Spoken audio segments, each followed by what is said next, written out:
నమ శివాయ Shambho Shankara RR Mahadev దైవనిర్ణయం channel వీక్షిస్తున్న ప్రతి ఒక్కరు కూడా నా యొక్క నమస్కారం.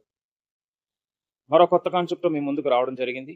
ఏమిటనంటే చంద్రుడికి ఎన్ని శాపాలు, ఏ విధంగా శాపగ్రస్తుడయ్యాడనే విషయాన్ని మీ అందరికీ తెలియచేయడం కోసం నేను వచ్చాను. మీకు గాని నచ్చినట్టయితే లైక్ చేసి, షేర్ చేసి భగవంతుని యొక్క లీలల గురించి ప్రతి ఒక్కరు కూడా తెలుసుకోవాలన్నదే నా ప్రయత్నం. ఓం నమ శివాయ.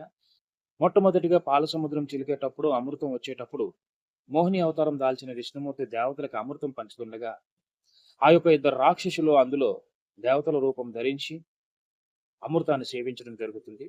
ఆ ఇద్దరు రాక్షసులే రాహువు, కేతు. అది చూసిన చెవులు సూర్యచంద్రులిద్దరూ విష్ణుమూర్తికి చెప్పగా సుదర్శన చక్రం విసిరి వాళ్ళ శిరస్సును ఖండించిన తర్వాత ఒక పెద్ద సర్ప రూపం దాల్చి సూర్యుని చంద్రుని శాపంగా మారి ఇవాళ సూర్యగ్రహణం, చంద్రగ్రహణం అంటారు. రెండో విషయం ఏంటంటే చంద్రుడు చాలా అందగాడు.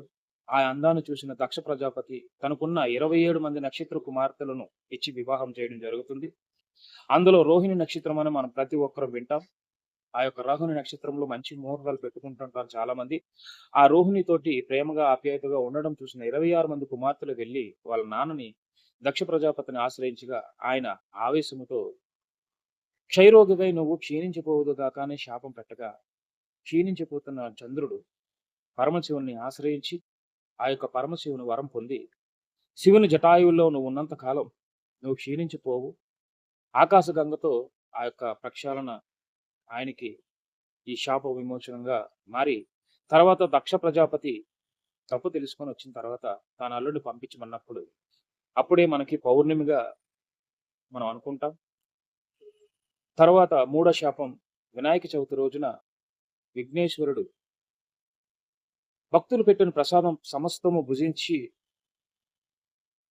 వికృత రూపంతో వస్తున్న విఘ్నేశ్వరుని చూసిన చంద్రుడు పకాపక నవ్విని చూడడం చూసి ఆ యొక్క పార్వతి తల్లి ఆగ్రహించి ఓరి దుష్టుడా, నిన్ను చూసిన వాళ్ళు నీలాపనిందులు అయిపోదురుగాక అని శపించింది. మళ్ళీ చంద్రుడు శివుణ్ణి ఆశ్రయించిన తర్వాత పార్వతి కొంచెం శాంతించు అనేసరికి అప్పుడు శుద్ధ చవితి నాడు నిన్ను ఎవరైతే చూస్తారో వారు నీలాపనిందులు అవుదురుగాక అని మళ్ళీ శాపం వెనక్కి తీసుకోవడం జరిగింది. అందుకే మనం వినాయక చవితి చేసిన తర్వాత ఆ మంత్రపు అక్షింతాలను నెత్తిన వేసుకొని చంద్రుని చూస్తే ఏ నీలాప నిందనలు ఉండవని ప్రతి ఒక్కరి నమ్మకం. అది నమ్మకం కాదు, అది నిజం. ఎందుకనంటే భగవంతుని సంకల్పాలు మనము నమ్మాలి. భగవంతుడు లేనిదే మానవ రూపం లేదు, మనకి జన్మకి అర్థం లేదు. ఎందుకని చెప్తున్నానంటే పరమశివుడు సకల లోకాలకు అధిపతి, పంచభూతాలకు అధిపతి, ఆదియు అంతనే, అంతము అతనే. ఓం నమ శివాయ శంభో శంకర ఆర్ఆర్ మహాదేవ్.